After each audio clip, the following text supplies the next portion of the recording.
Good morning. I'm John Herbst, the director of the Dinu Patrizio Eurasia Center. Thank you very much for coming. I apologize for the late start, but the late start was in order to ensure we could connect by Skype with Vadim Pristeko, the Deputy Foreign Minister of Ukraine, who in fact is in the east of Ukraine. So he'll be participating in this first session by Skype. We have a distinguished first panel, and I'm not going to introduce them. I'll simply say it'll be moderated by Evelyn Farkas, former Deputy Assistant Secretary of Defense, very smart on this part of the world, and turn it over to the panel. Thank you.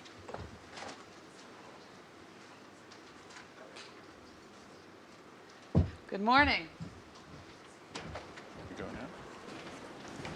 Oh, I should let the gentleman go first. Right. Please. I should get a notebook. Thank you.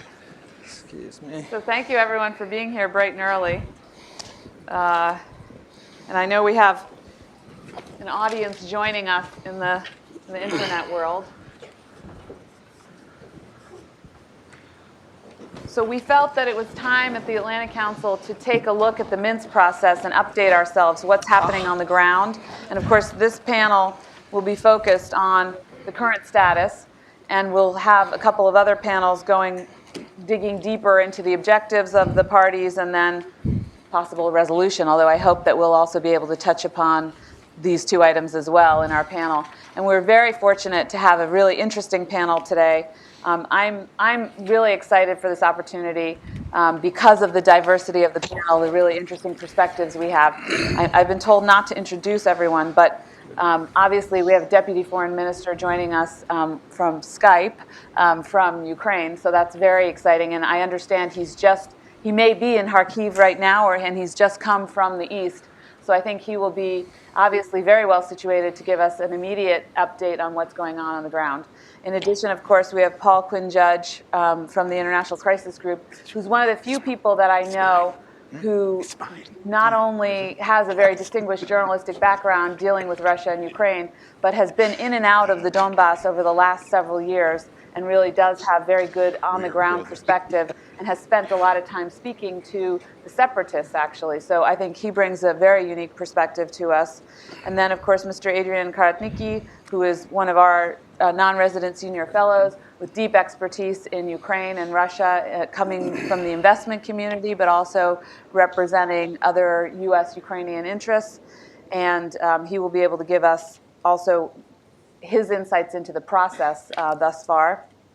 And then finally, of course, Dr. Anders Ashland, my colleague also here at the Atlantic Council, who brings deep expertise on economic policy, has worked as an advisor, as many of you know, to the Russian government, to the Ukrainian government, and has worked in most of the major think tanks in Washington, D.C. since then. So I would like to not spend too much time saying anything more, except to say that we all know, and I think the minister will give us some more information, that the situation in Ukraine on the ground in the east has become more tense, that the ceasefire violations are up, that they are emanating from the separatist region largely, and we are all very concerned about the future of the Minsk process because really everything is at this point, diplomatically speaking, depending on the resolution according to the Minsk agreement. Now, the Minsk agreement, we all know, is not a perfect agreement, and there's a lot that's unwritten and unagreed, if you will, in the Minsk agreement. So the sequencing, everyone agrees what each party should do, but nobody agrees on what the actual sequencing should be. So I do hope that we'll have some opportunity to talk about that today. And then I think I will just quote, because in the U.S. administration, and I give a nod to my former colleagues here, they are very much focused still on Ukraine, even though you don't see it necessarily in the headlines every day.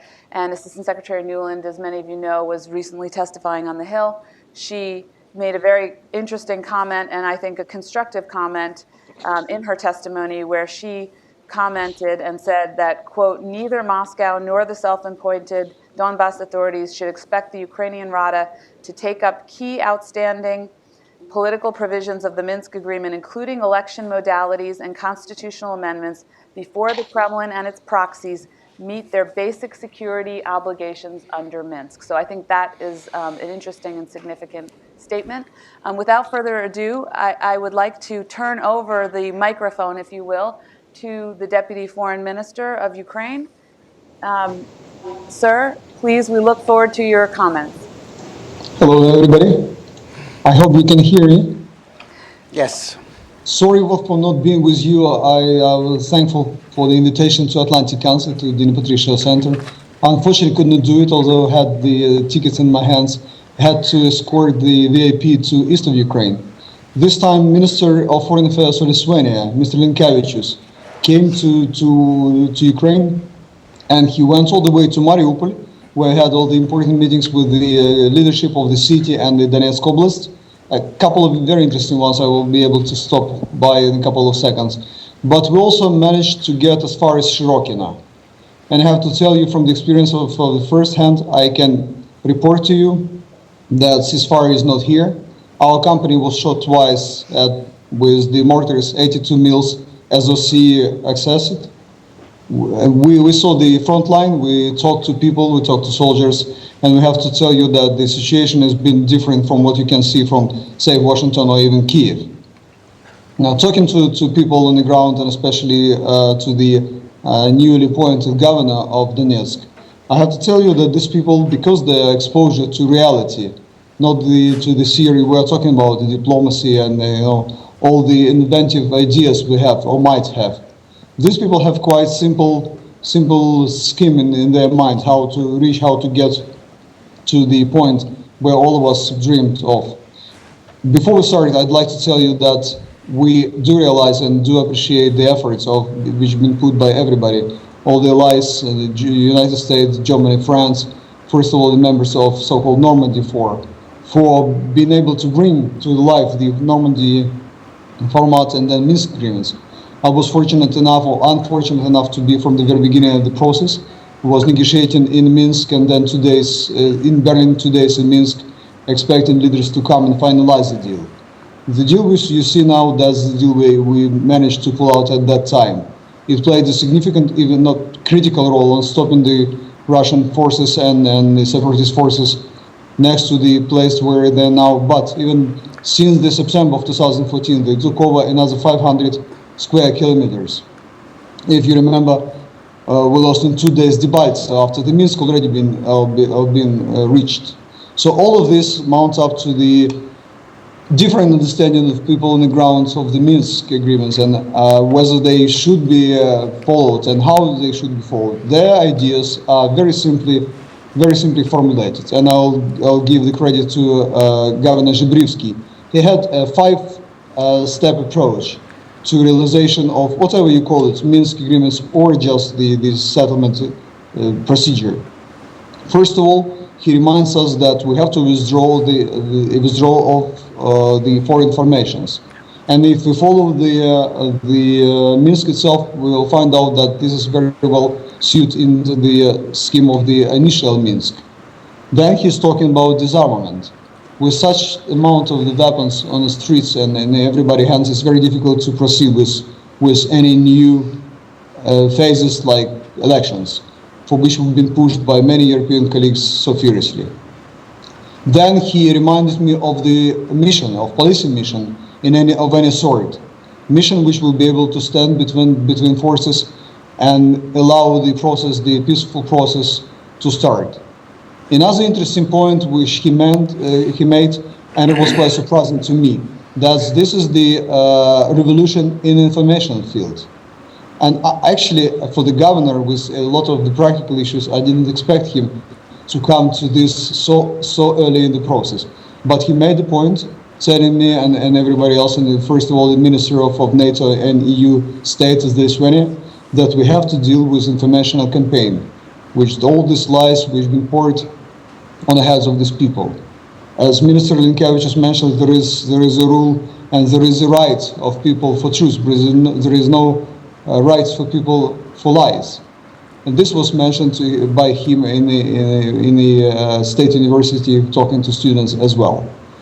I'm very happy that recently the United States introduced another bill. I understand it was done, and the public was well know about this in the Atlantic Council. I commend for this.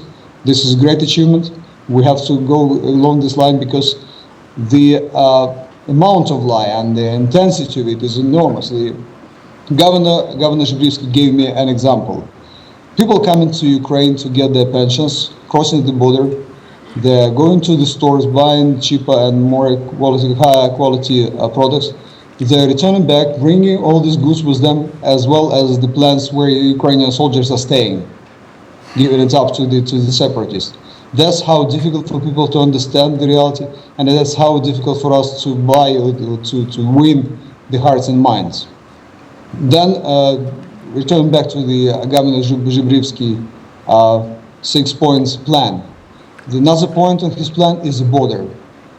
He is telling what all the military people were telling for a year at least. We can move further if we are not in control of the border. It doesn't mean that Ukrainian soldiers have to stay there, although it was a preferable scenario. We understood the political reality. But I have to remind you that in initial Minsk, which is real Minsk, not the package of measures which was taken in February 2014. In real Minsk, it was an idea to establish the security corridor along the Ukrainian-Russian border, secured by OSCE, controlling that nobody is coming in, no weapons are arriving through the territory of Ukraine from Russian Federation. And then Governor Zhivlivsky is coming to the elections as a final resolution for the whole problem. He reminded me and he reminded everybody else that the recent history is teaching us that if you have elections earlier than a year at least, the hostilities are still in minds of the people, they're still in heads, and the recurrence of the situation is very well expected. So this is a simple plan. I don't want to take much of your time. I understand that we have many interesting people in the panel. I will be here and we'll ready to talk to you later on. Thank you. Thank you very much, Mr. Minister. And I think you already highlighted some very interesting points of contention that I hope our colleagues here will also address. So without further ado, I would like to turn over the floor to Paul, and I will ask each of the presenters, because we started a little bit late, to really keep your comments to 10 minutes if you can do that, or even less, because of course we want to give a chance to the audience to also participate in the conversation. So Paul, please. Thank you very much. Thank you for inviting me. I will try to take you on as I've been asked to do, take you on a quick gallop through the situation in Donetsk and Luhansk, the leadership of those two separatist entities, and I will touch very briefly on Russian presence in the East and the Russian plans for the East in the longer term. Most of the work I'm relying on with regard to the separatists is some visits I made to Donetsk last year. I made 5, I think, spending quite a bit of time each time in Donetsk Oblast, in particular in Donetsk city, speaking to separatist leaders on an off-the-record basis, and essentially trying to get a sense of how they viewed the situation, how they viewed their leadership, and where they saw the place going. That part of my presentation will be extremely brief, because I think many of us in this room have seen a situation like Donetsk in many other places in the world where I suspect we have worked, studied, or served. What happened in Donetsk in early 2014 is what often happens when a corrupt regime collapses, creates a political and security vacuum, and the swiftest, politically most opportunistic people move in to fill that vacuum.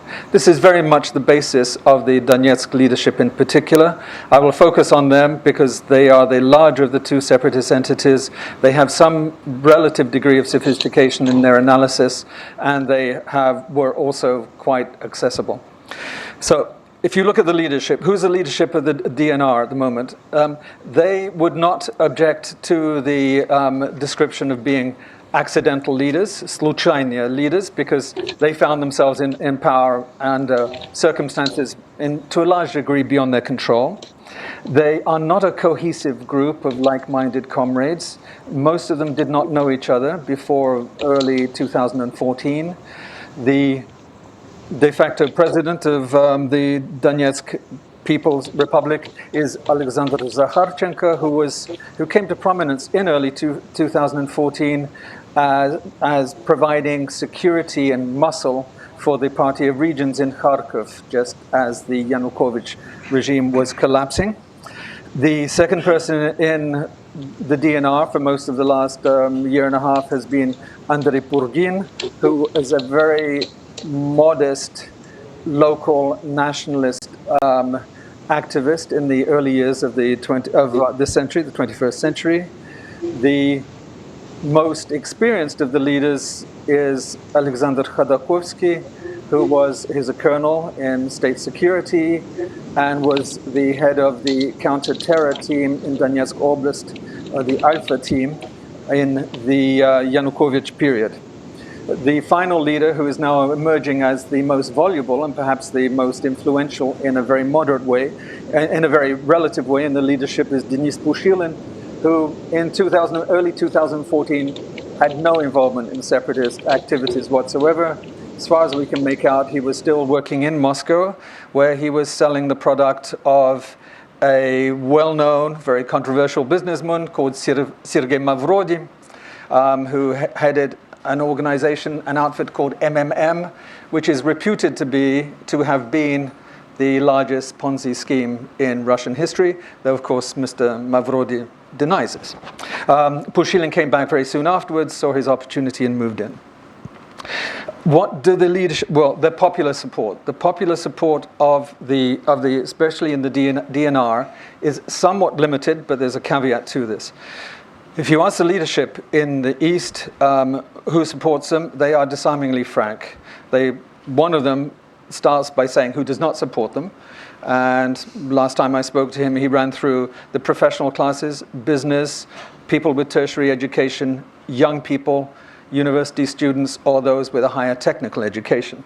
And he added at the end, so you can see we have a problem. The people who do support them, according to the same person, who is certainly viewed as the main ideologist in Donetsk, unemployed, urban, low-salaried urban dwellers, rural dwellers, pensioners. There is not a large degree of organized nationalist sentiment there. There is nationalist sentiment.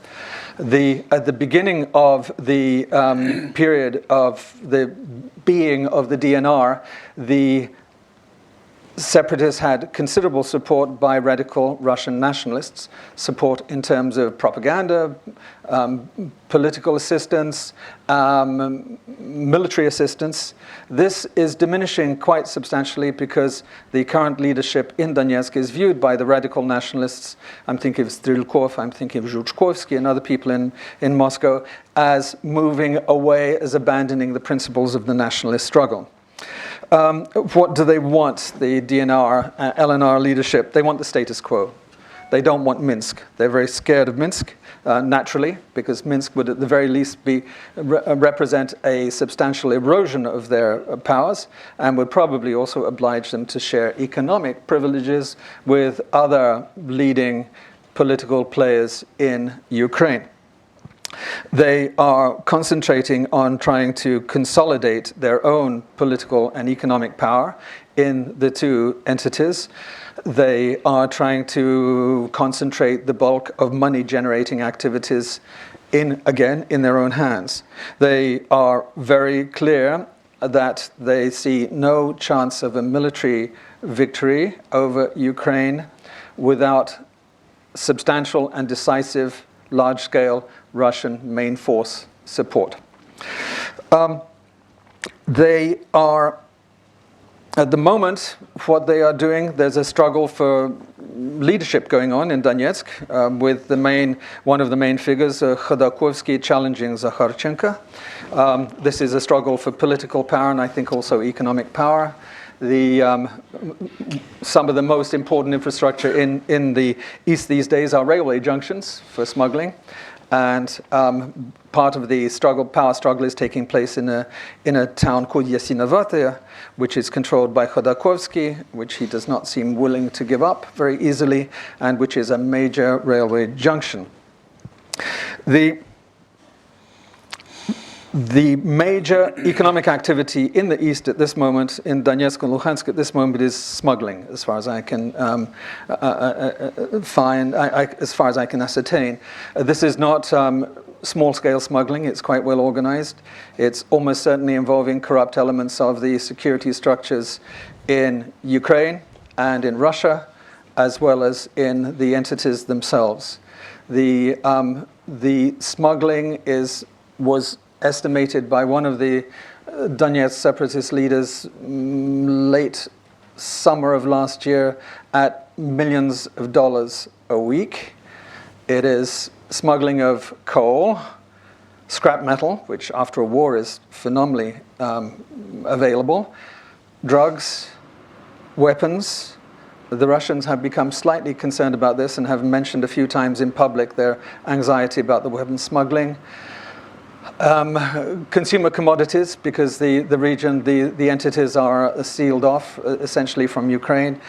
And there is some concern now among those who look at the border situation in Kiev that we could soon see human trafficking as well. The Russian role in the separatist entities is predominant. In military terms, they make all decisions, as far as I can understand. They do not necessarily, they may inform their separatist counterparts, but they do not consult them. They ensure the cooperation of their separatist counterparts by the obvious reasons. Firstly, the institution of curator, military overseers, political overseers. Anybody who worked as a journalist in the Soviet Union had a curator. They made sure we behaved ourselves. And they're doing roughly the same in Donetsk and Luhansk, but on a bigger scale and in more serious scale. The other way that Russia controls the military situation in the east is by military aid, the so-called Voyentorg, which is a nod to the old department stores in Russia, which were provided basic equipment for soldiers. Voyentorg in the east is weapons, is fuel, is repairing of more sophisticated machinery, and when the need arises, military support. The military presence in the east is essentially on the Russian military presence is mostly on the Russian side of the border, naturally enough. There are units, however, that one constantly hears of in Donetsk and Luhansk, which seem to be rapid reaction forces, Russian units which are prepared to move fast if their separatist colleagues get into trouble. There were two well-discussed incidents of this last year, one at the Donetsk, near the Donetsk airport, and the one later on the southern border line of control. These forces seem to be permanently based there, as well as some GRU units, which for some reason or other I heard mostly about in Luhansk. The DNR and the LNR were very worried about the situation with the Minsk agreements late last year. They felt that there was a chance of a breakthrough in negotiations, and this made them extremely nervous. They were trying very hard to find out from anybody they could contact, including people like me, what was going on. Now they're more reassured. They have the feeling that the Russians are essentially back on side at this point in the situation, and that the Russian demand for full and literal implementation of Minsk is going to work to their advantage. They are now beginning to offer the line that seeing Ukraine is not going to implement Minsk fully and literally, that the only thing the DNR can do can be to move towards integration with Russia. One final thing, a more general theoretical note, if you like. I spent a lot of my time looking at the East, as well as worrying desperately about what's happening in Kiev, I must say. But what I do not think we always pay enough attention to is that the Russian involvement in eastern Ukraine is just part of a continuum of Russian behavior, which will move. At the moment, the entities are very useful to Russia to keep Kiev off balance, keep it on a war economy footing, keeping it confronting a large hostile force over 500 kilometers of a front line. In the long term, as the separatists well know, they're not going to be needed anymore. The next stage that the Russians lay out both to people like me who visit Moscow and who also to their separatist colleagues is the longer term is the belief that Russia can pull back Ukraine from its Western choice, its European choice. This will happen due to economic collapse and other issues, subversion. And this will be an important stepping stone to breaking what Russia views in its most recent security doctrine as the attempts to contain, encircle, and punish Russia for its internal and external independent policies. And I'll stop there. Thank you. Thank you very much, Paul. That was actually a good reminder of what's at stake here, because obviously we're focused very much on the Minsk process.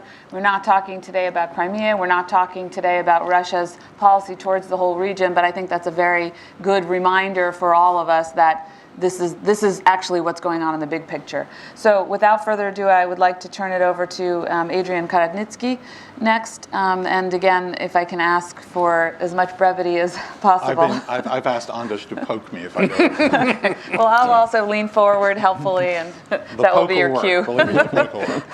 Thank you. Good morning, ladies and gentlemen and friends. I'm going to focus a little bit on the Minsk process itself.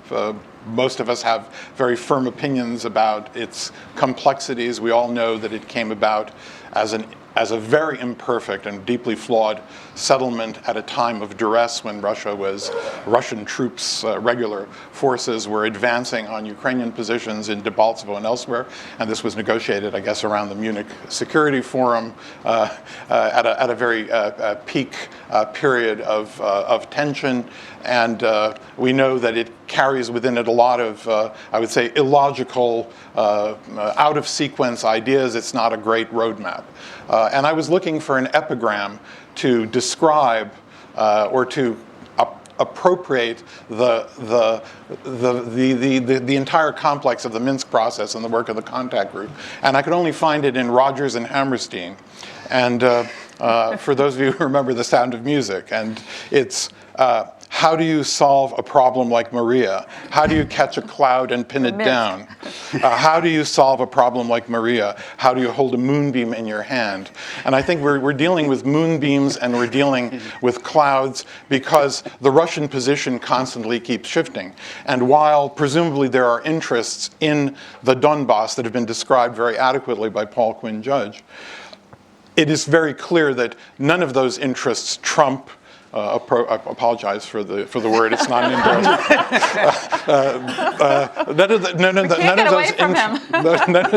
None of those interests are overweening and higher than Russia's influence on what the LNR and DNR does. These people, in the end, are clients of the Russian state, and some of the things I'll say about the contact group process underscores this.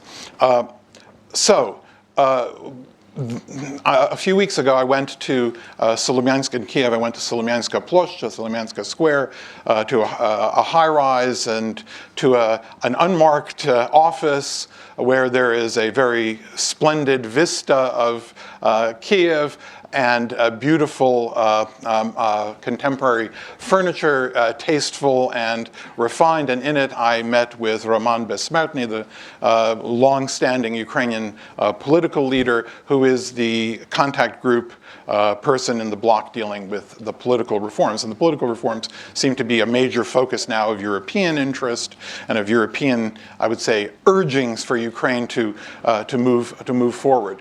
He and I had a long conversation about what actually goes on in the contact group. And while we can focus on the illogic of the many, the non-linear way that the Minsk agreement defines reaching a final accord, there is a nonlinearity in the way the process occurs behind closed doors. First of all, it's the unusual fact that there are two states which in effect are in an undeclared war with each other. One of those states, Russia, posing as, in a sense, an arbitrator and a mediator for the Minsk, for the LNR and DNR. And then you have this ineffable Maria-like thing called the OSCE, which has no real diplomatic clout or standing and is not really there as an arbitrator. It's there as a sort of facilitator. And so everything goes on primarily behind closed doors. There is no full reporting on the progress that has been made. And the sad reality is in this political process is just complete linearity. Normally in diplomatic practice, agreements are reached paragraph by paragraph, they're initialed and you move on to the next. But according to Mr. Besmertny, the way the process works is certain agreements are reached, there is consensus on them, new paragraphs are added, and then the earlier ones are reopened because, primarily from the Russian side's view, the new paragraphs affect the old. And as a result, there is no linearity, but circularity. The second interesting dimension was the behavior of Mr. Pushilin, Denis Pushilin, who is part of that block and part of that discussion, and actually one of the key representative in this process. And as you know, under the trilateral contact group process, the people from the DNR and LNR cannot speak unless there is consensus for them to speak. But sometimes they do speak, and the way it sort of works is they're sitting there with their smartphones, and before they speak, there are people on the other side, on the Russian side, typing vigorously on their devices, and suddenly these guys are looking at them and reading out particular messages or making particular points. Recently, Mr. Pushilin was spotted coming out of the Kremlin, out of the presidential lair.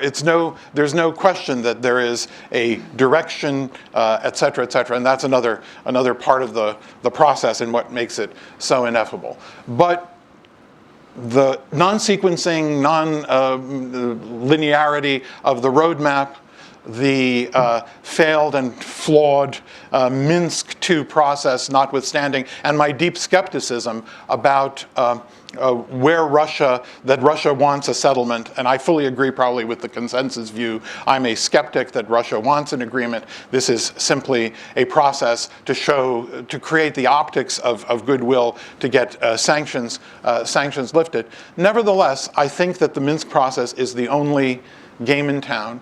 I think that the Ukrainians, if they're under pressure from their Western allies and risk losing support for renewal of sanctions potentially, or risk enthusiasm for the Ukrainian earnestness in keeping to the Minsk process, I think the Ukrainian government should consider bending with the wind. And here I'm going to say something that may be considered controversial, but let me lay out an approach.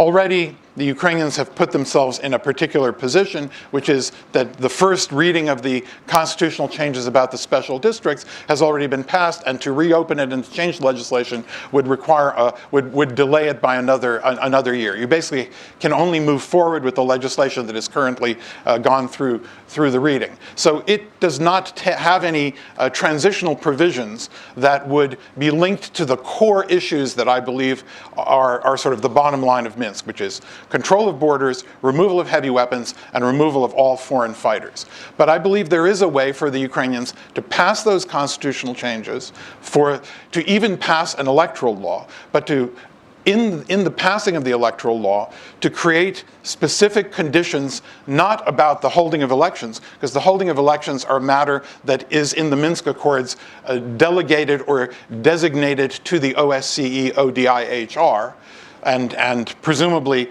if we believe in the integrity of the OSCE, we hope that the OSCE and ODIHR would not certify that an environment of intimidation is a place where free and fair elections have been held. But that is not an issue, in effect, for the Ukrainians. That's an issue for creating the circumstances for an election.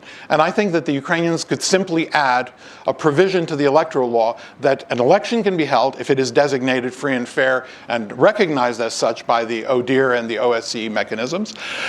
but that the Central Election Commission would not certify, and the Ukrainian state would not recognize the coming into office of these elected officials under conditions where they cannot exercise their sovereign right, which is to say, no matter what you think of whoever the people in that area and in that vote elect, these people will not be able to act sovereignly so long as there are thousands of Russian troops and Russian agents on that territory, so long as there are heavy weapons, tanks, armored personnel carriers on that territory, and so long as Ukraine doesn't secure the border. So I believe that instead that the Minsk agreement is flawed. It has the wrong kind of sequencing, but by injecting this kind of a solution, you can set it more or less right. Ukraine could relieve the pressure that it has from some of the Europeans, and Ukraine should bargain with the Europeans to say that if Ukraine passes this kind of legislation, there will be a firm commitment to continue with the sanctions until such time as the full process is met, and that this should not be just a matter for the Normandy countries. This should be a process for the entire Euro-Atlantic community that should be standing behind Ukraine. With that, I will defer and avoid a poke from Anders. Excellent, thank you. I will put the foreign minister on alert, the deputy foreign minister on alert, because of course we would love to hear your reaction to this proposal. So Anders, please, if you could give us succinctly your perspective on the economic dynamic and the pressures on both sides. Thank you very much. It's quite important to talk about things because we are seeing a terrible humanitarian and economic suffering in Donbass. If you take the broad features of the region, the 4.5 million people used to live in this area.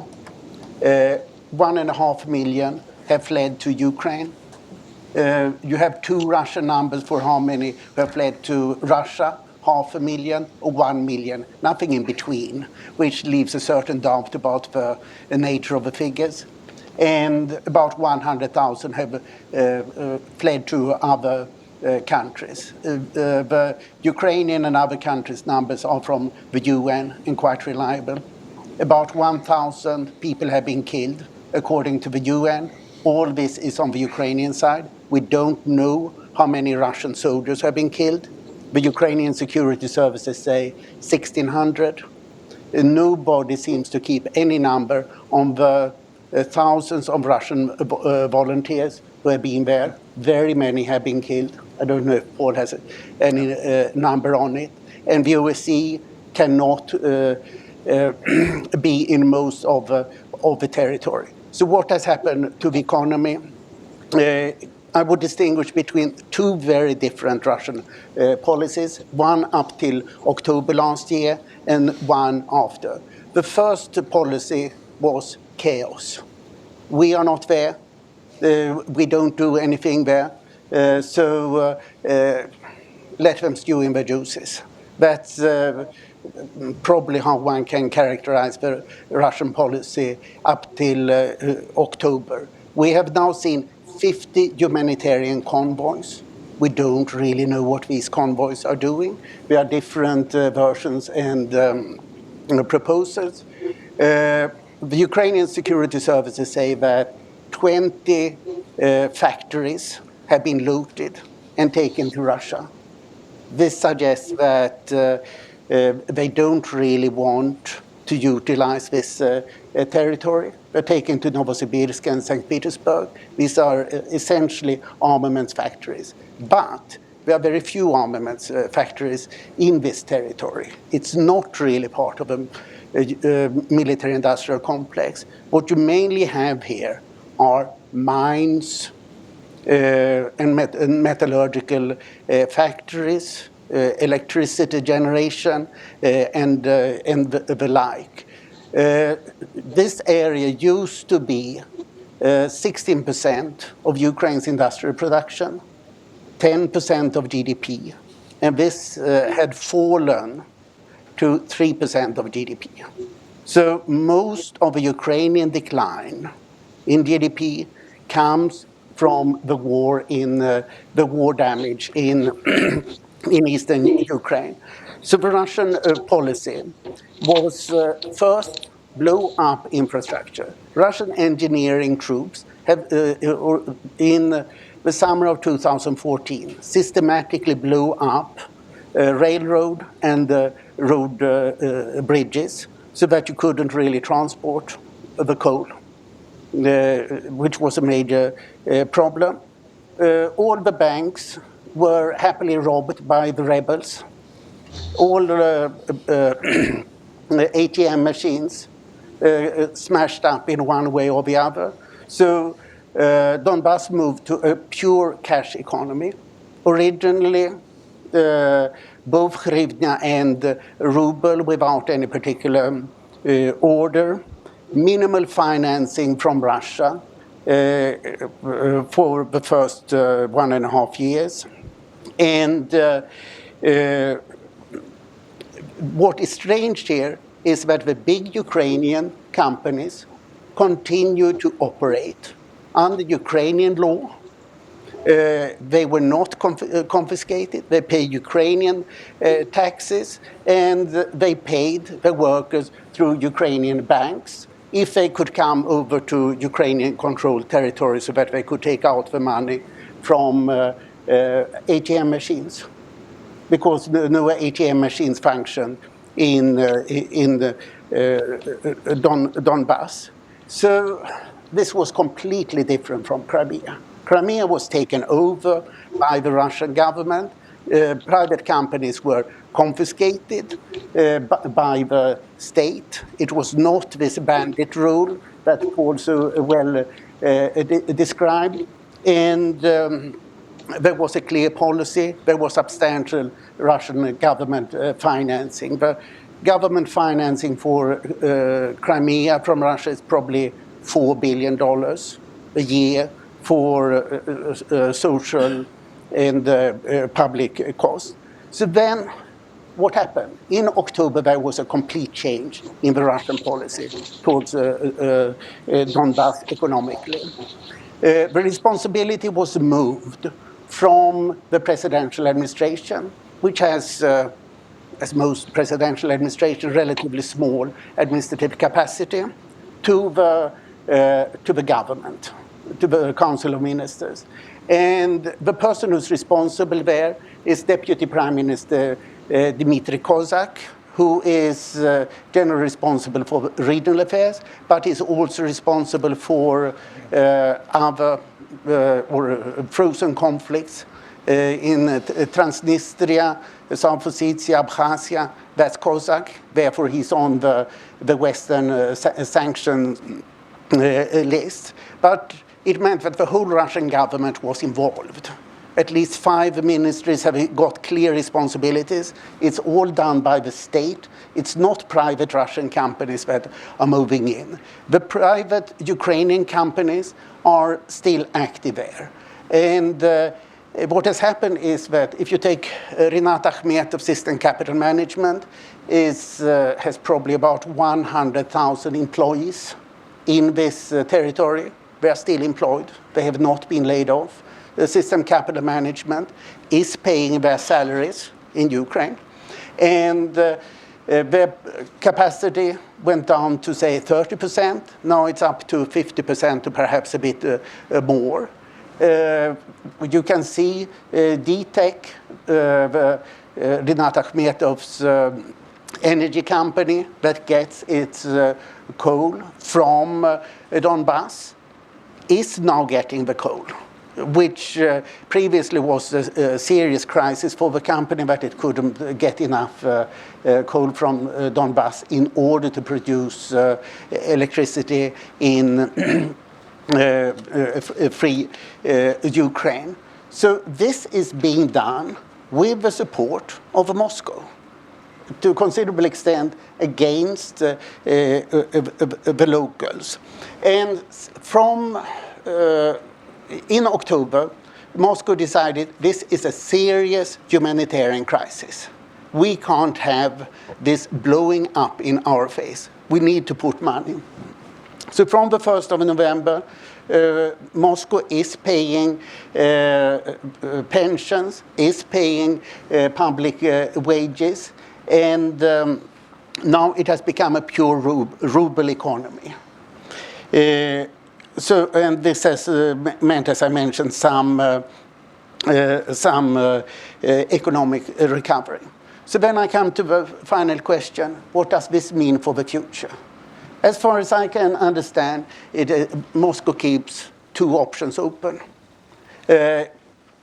We could believe them and say that this is really just to take care of a humanitarian catastrophe so that it doesn't become too awful.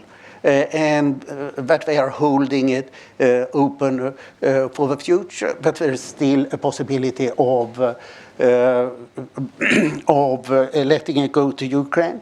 The other option is that it becomes some kind of frozen conflict that Dmitry Kozak is used to handle in other territories. Banking has started functioning again, and this is the same bank that operates in Abkhazia. So this there is a restoration of elementary order, but it's not promising. And what this means is that Donbass remains quite in a terrible situation.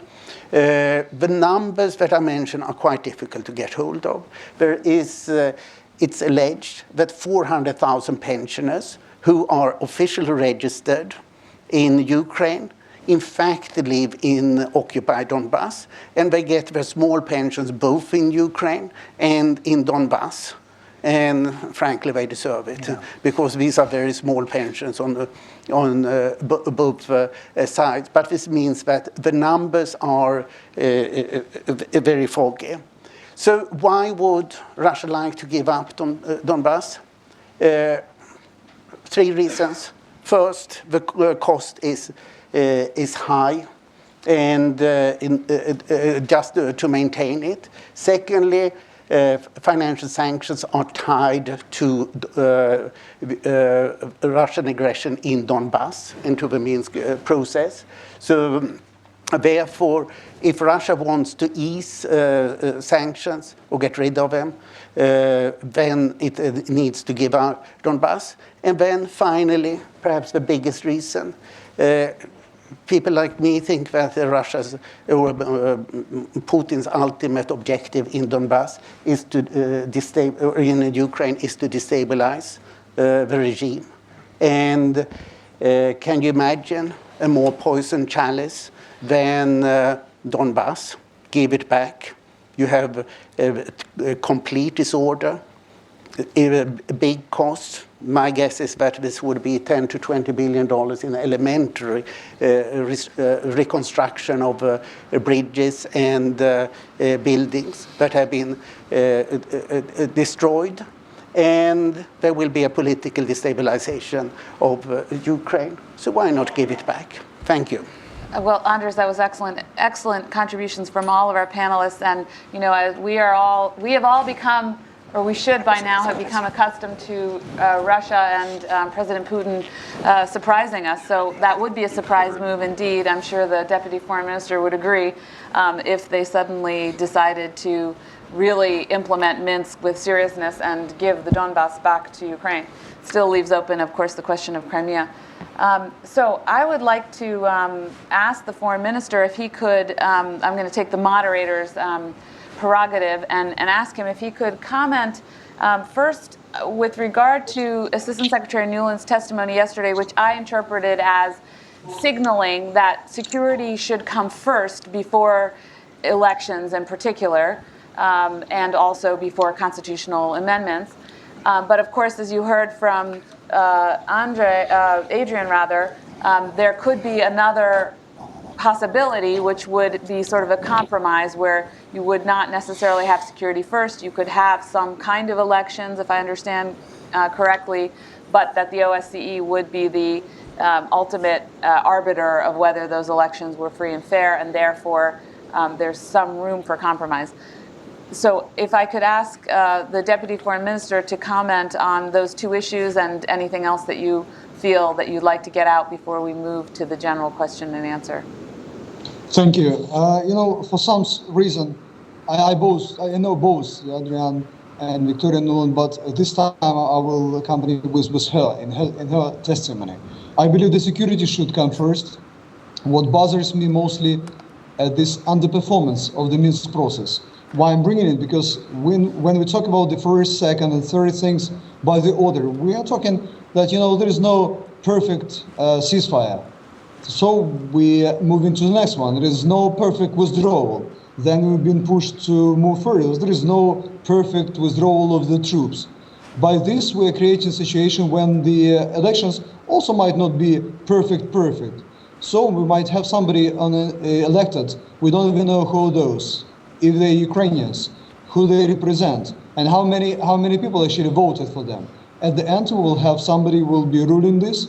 And I have in mind even worse scenario. It will be used in another Crimea scenario. Somebody will be gathered to take the decision, a sort of referendum. We don't know who are those people. We don't know who are those officially or semi-officially elected. This is getting very, very dangerous. So what we are trying to achieve, and we are talking to our partners, and I believe they do understand us, that we have to re-engage with the basics. First of all, to stop killing each other. Then, if it is the mission is needed, that's the mission will help.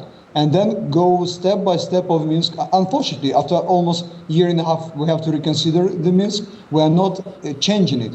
We are just telling people and telling our partners and Moscow in the first that until we utilize all the, not perfect, but at least to the maximum we can in real life, we should not move to another steps and create the new reality on the ground, which is bad enough already.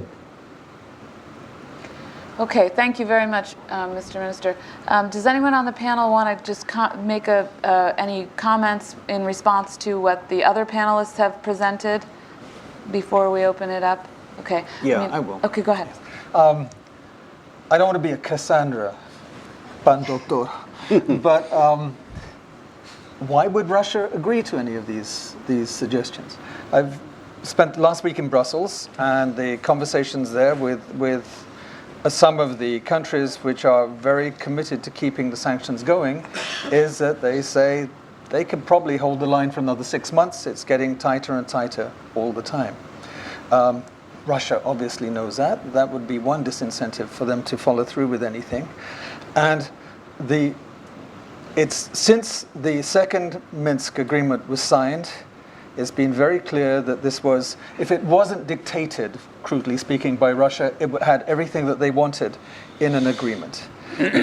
This was quite clear from the very start, and some of the Western ambassadors who were very committed to the Ukrainian side and very much involved in that, in watching or participating in those agreements, were quite scathing about the risks that the new agreement posed to Ukraine itself. One of the senior ambassadors there described the agreement as assisted euthanasia of a sovereign state. There's a quite clear awareness that this is a very serious situation. And what if Russia just says, no, you sign the agreement, you implement it? What happens next? Well, I don't disagree with your point. What I'm reacting to is not as much pressure on Russia, but the pressure on Ukraine from European partners who are really pushing for this constitutional change to happen in the way that it was agreed at Minsk II. And what I'm suggesting is by taking the kind of mechanism that I suggested, that Ukraine should also negotiate with the West a long-term commitment to sanctions, not a 6-month process, but we're going all in. It's a very hard thing to change the constitution. We're changing the electoral law. We're allowing the OSCE, when it feels the atmosphere is right, to hold these elections. But we will not recognize these officials coming into office until such time as the key provisions of Minsk are not met. And simply to create a grand bargain, not with Russia, but to create a grand bargain with the West, to seal and to give a signal to Russia that we're not every 6 months going to have some kind of wobbliness and a potential that the sanctions regime will fall, but that there is a very clear-cut sequencing, and in return for the Ukrainian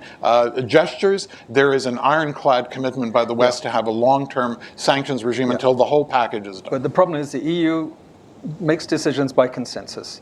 They are watching right now Cyprus, Greece, Portugal, Spain, Italy, saying time is running out, we have to move on to other things.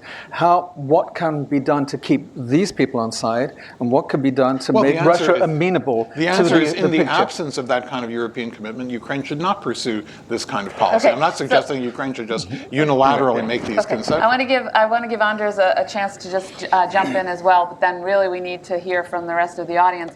But I want to say, I just want to put a little, I'm a moderator, so I'm not supposed to have much of an opinion here, I guess. But I don't think that we should put too much faith in the OSCE. I put a really strong note of caution there because it's really an organization constituted by member states, including Russia. So I would not leave too much responsibility to the OSCE. Having worked for the OSCE, and I have a lot of respect for the organization. It can provide a very important function as it has thus far, but I would caution us not to expect too much from it. Anders. Yeah, a few comments on sanctions. I completely agree with Adrian that it's a bizarre situation that the European Union needs to discuss prolongation of the sanctions every half year. The obvious case should be as it is in the US. You keep the sanctions until something positive happens, and then you reconsider them. And it gives the wrong discussion in Europe. Having said that, the general lesson of sanctions is that they are very sticky. If you have imposed sanctions, you normally maintain them because normally the result is not achieved, and then you look silly. If you abandon the sanction, you look weak. And specifically in this case, as it functions here in the US, everything is done with executive order when it comes to sanctions, and it's done by Treasury. The Treasury has very little role in national security if it does not impose sanctions. So Treasury is gung-ho on sanctions and will not give them up. It's as hardcore on these matters as Pentagon. And therefore, sanctions are not controversial in the US. And if the European Union then would ease the sanctions, the European Union would look even more wobbly than it is, which is bad enough. So therefore, I'm convinced that the sanctions will continue for a long time. If you look up in the US, the sanctions will not be eased in an election year, and they will not be eased in January, whereby a new president has barely come in.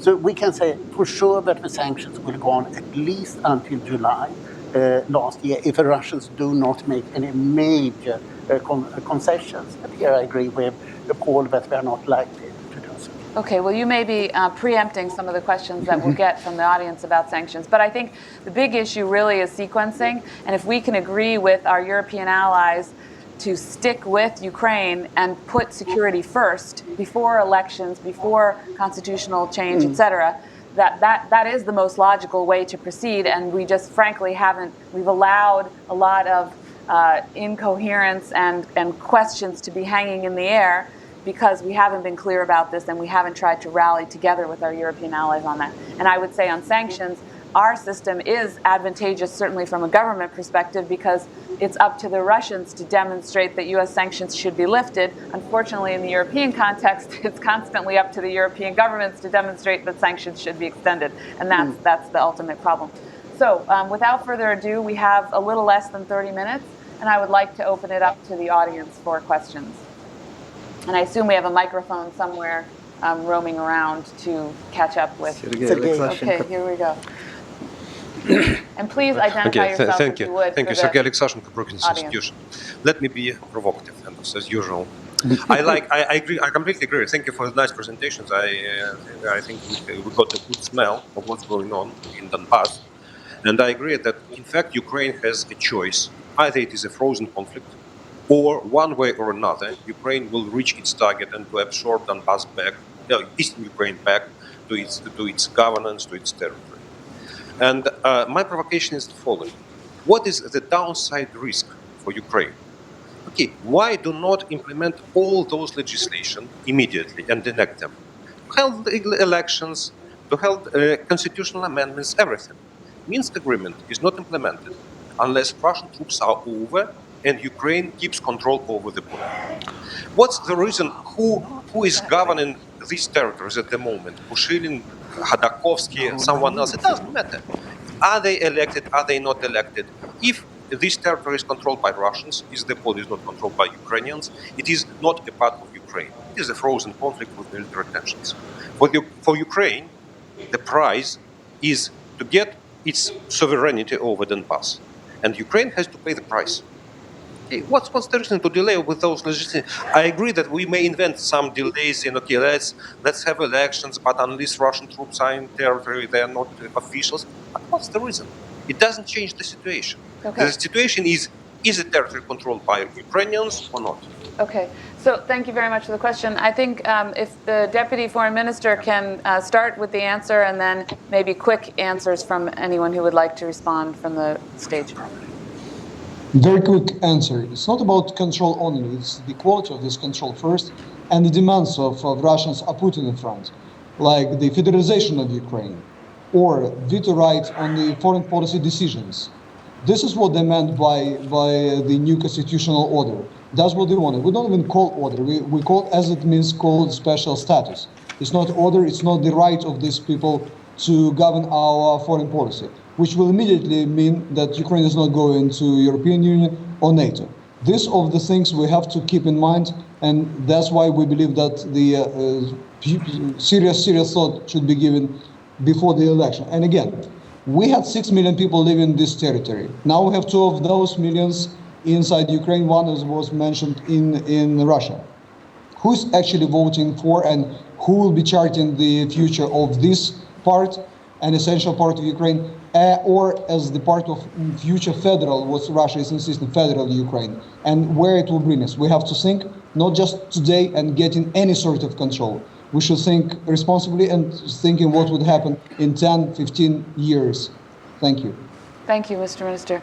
Can I say, I mean, I agree, but the Minsk Accords do not refer to federalization. They refer only to decentralization. And as far as I understand, it is the position of the Ukrainian government, and there is legislation that supports this kind of decentralization. So if Russia is revising Minsk, then that's another argument to shore up support on the part of the allies of Ukraine, some of whom are becoming wobbly. So, I basically agree that fundamentally what Ukraine should be aiming for is the removal of heavy weapons, tanks, armored personnel carriers, their complete removal from from LNR, DNR territory, and by logic, perhaps their return to Ukraine, because the LNR and DNR say that these were seized from the Ukrainian forces during combat in the early stages. But even if they're removed to Russia for some strange reason, since they're allegedly not Russian heavy weapons,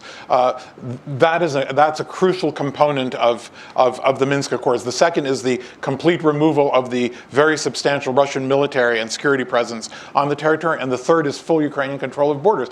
And then you're going to have an enclave. Yes, that's the bargain. And the question is, if Ukraine doesn't want to have a bargain, then there is no point to the Minsk process. You will end up with an enclave, but I believe that if Ukraine moves and reforms over time in the absence of a Russian presence, you'll have a kind of a similar process as what occurred in Transnistria, where 90% of trade and activity is with the EU and with Moldova, and the only reason that there isn't a closer reintegration of that enclave is the presence of Russian forces. So if you get rid of that, it may take 10 years, it may take 20 years. If Ukraine is a relatively successful country, that enclave will, by its internal democratic processes and internal electoral processes, change its own regime and put its own regime in order. That's why they want to have it within the Ukrainian constitution. You see, they are not silly, not stupid. They do understand it, and that's why they're not happy with the idea we brought to bring it to the sort of transferring portion of the constitution. They want to have it in the body of constitution. All the things you are talking about that can be changed. No, if they get in the constitutions, they won't be that easily changed, because the part of Ukraine at this Donbass won't allow it to be changed. This is the whole plan, and you probably also see it.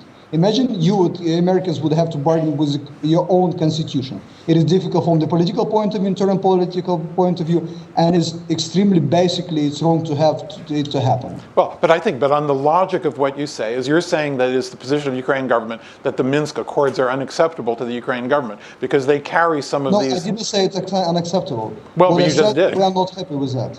And I've seen myself when Lavrov was telling our minister and ministers both Germany and France, the guys, we all observe how it happened. You are not happy, so go and do whatever you want with that. We are happy with that. So when you talk about that Minsk is not serving Russian needs, it's not true. At least it was recognized by Lavrov himself. Okay, thank you very much. Would either of the two of you like to? Okay, all right. So another question from the audience. Hi, good morning. Thank you. Justin Tomchuk, U.S. Ukraine Foundation. Why is it that Germany and France continue to bilaterally negotiate with Russia in the Minsk agreement rather than deferring that to Federica Mogherini and the European Union as a whole? Thank you. And the question's addressed to the whole panel. Okay. Well. Sounds like a question for you, Yes. Evelyn. Yes. Maybe the deputy foreign minister would like to start. No, I'm okay with that question. Thank you very much. I mean, I think it is a good question. I'm the moderator, so I'm not supposed to comment. But You're allowed to. But I think having a more unified, strong European voice would be useful, or having the EU join, frankly, those two other countries as they have in the Iranian negotiating process would also be useful. Certainly having somebody there who saw inside the room, if you will, the negotiating room, to understand better what the dynamics are and what the stumbling blocks are, I think would be useful, probably for the Ukrainian government in particular. Any Anders? Well, the Ukrainian standard demand has been that it should be a Geneva format, meaning that the US and the European Union should be involved. This is, of course, completely wrong that EU or Western policy towards Ukraine and Russia is essentially done by Germany, because France does not play a major role in these negotiations, seem to be happy to be part of it. And it's really just seconding Germany. This is not how it should be done. And if you compare with the Orange Revolution, then it was Javier Solana, who represented the European Union, who was the major representative, and he was seconded by President Alexander Kwasniewski from Poland, who simply had developed the habit of meeting President Kuchma once a month. And therefore he was the obvious European authority in this case. Now we really have only one leader in Europe, I'm sorry to say, Angela Merkel. I'm happy that she's there, but I'm sorry that there are no more leaders who can play that role. The current leadership of the European Union is very weak, and therefore it is not really playing that role. The US is playing the same role as it did in the Orange Revolution. That is a very little role. Mm-hmm. And I think it would be very good, as the Ukrainian government has demanded, for a format where the US comes in. But of course the Kremlin is against, and for some reason the Kremlin is allowed to decide that, which is obviously wrong. I would just add that there should also be some pressure to put a European presence into the contact group process. I believe that the OSCE is too weak an interlocutor. It's not even an interlocutor, it's sort of a convener, and there has to be a presence. And then you basically have two adversaries, and there really is not a powerful arbitrator, so to speak. Yeah, I would really agree that there is a big role that the EU could fill, regardless of whether you think they're as strong as they might be or not. We've seen excellent work that they've done, actually, because we have our ambassador from Serbia here, in the Balkans, that the EU has done, so in other difficult situations. So I think, thank you for the question. Any other questions? All the way back there. Thanks. John Rugarber, SICE, real quick question. Since the large sectors of the population in Donetsk and Lugansk did not support the separatist leadership, and since Donbass is facing a humanitarian crisis. Is it possible for the international community to launch a sustained humanitarian assistance campaign with Kiev distributing the supplies, and then use the media to show or to maximize the effects of such an operation in order to further weaken the separatist leadership in the eyes of the people and also achieve a short-term gain? Okay, so I think maybe we can start with Paul addressing that. I do know that there have been attempts to provide assistance to those regions, and that, of course, very recently, I don't know if you want to speak about your own situation, but certainly the international humanitarian groups have been barred from the region. But if you could, Paul, start. Yeah, I mean, theoretically it's all possible. Practically it's not at the moment. Virtually every international organization or major NGO has been denied the possibility to keep functioning in Luhansk or Donetsk. Médecins Sans Frontières and a number of others are trying to renegotiate their access to the area. This is not happening right now. One of the main sources of non-Russian humanitarian aid at the moment going into Donetsk, and perhaps the only one, is from Rinat Akhmetov. The idea of doing this is fine. The execution of it is very complex at this point. It would probably, if you wanted to force your way in, it would be an extremely complex, difficult situation, and it would be a major aggravation of the military conflict. The idea of further discrediting the separatists is theoretically an interesting one, but my one concern at the moment is, given the Ukrainian government's continuing lack of outreach to the residents of the East who are not separatists, this is going to gradually make the Ukrainian cause, in the eyes of those residents, less and less valid and attractive. And we are going to find people in the long run starting to look at the separatists, if not as legitimate, at least as the alternative on the ground with which they have to live. Can I make a point?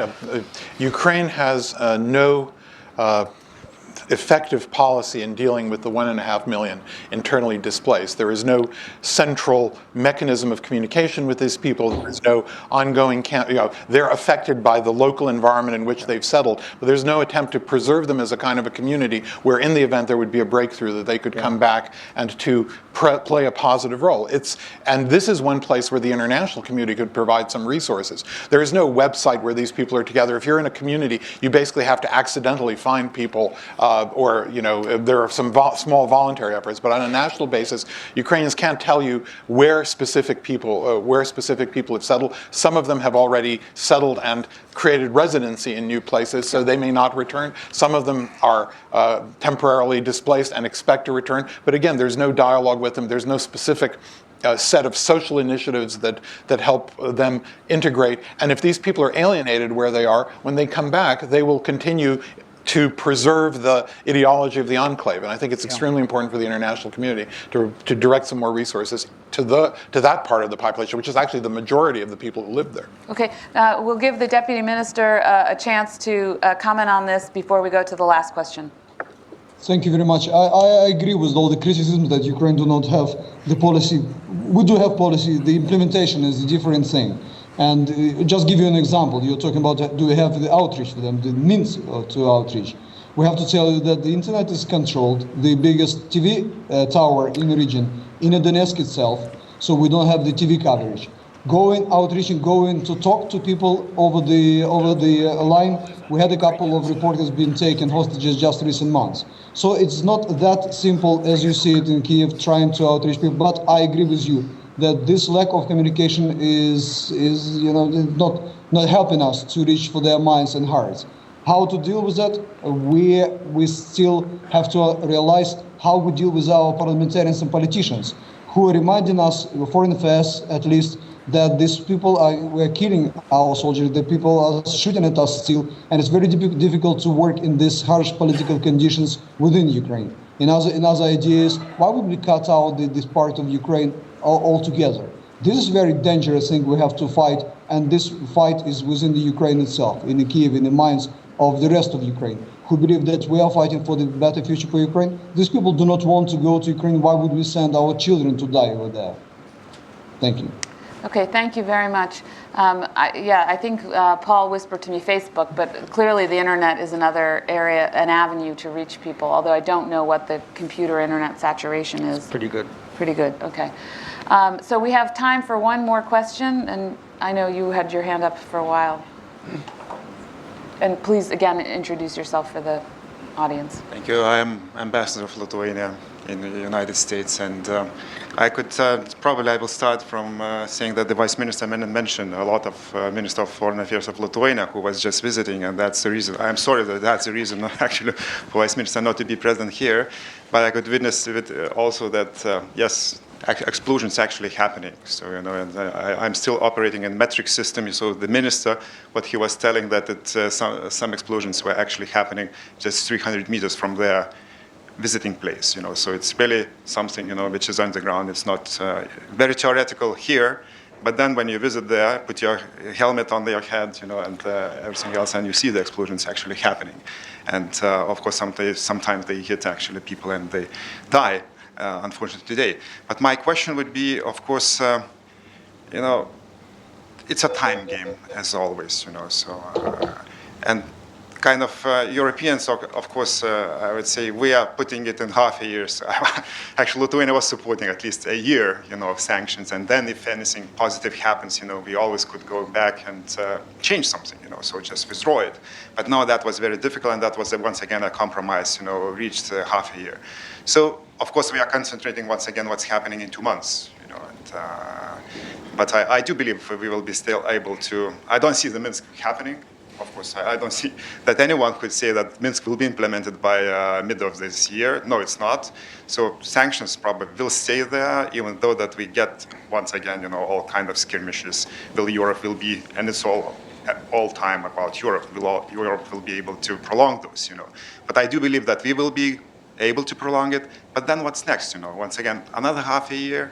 What are the dynamics? How they will play? So what's next about the after July? Because currently it's June. Once again it's 2 months. But what after? What would be in your eyes? Because clearly we are lacking in some motivation. For Russia, I would say, to do something. So the sanctions. Are those, we will be prolonging half a year. Are those sufficient motivation still? It's a single motivation so far, but should we find something extra, just to make it happening, actually? So sorry I'm going to try to paraphrase. I think what you're asking is, what would it take for the Russians to actually start earnestly implementing Minsk, or for us to make some progress with them? More sanctions or something else? So Anders, maybe since you're the sanctions man, you can start, and then Paul, and I'll give everyone a chance to address this and maybe have a final word, and then we'll close. Thank you. I start from the Russian economy side. I think that we should expect the unexpected with regard to Moscow, because the economic situation is terrible. Real wages last year fell by almost 10%. You can't continue like this. The Russians have had an expectation from 1998 and 2008. Crisis is something that lasts for 1 year. We can manage it. Now there is a sudden realization that this is no longer true. What do we do?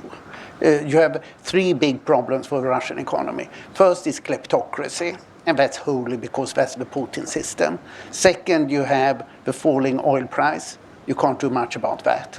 It might go up, which is why the Russians don't do more as yet. And then you have the sanctions. The sanctions mean that Russia has to pay off $60 to $80 billion of foreign indebtedness each year. This is big because the Russian GDP today is only $1 trillion at the current dollars. So what does Russia do? The Kremlin?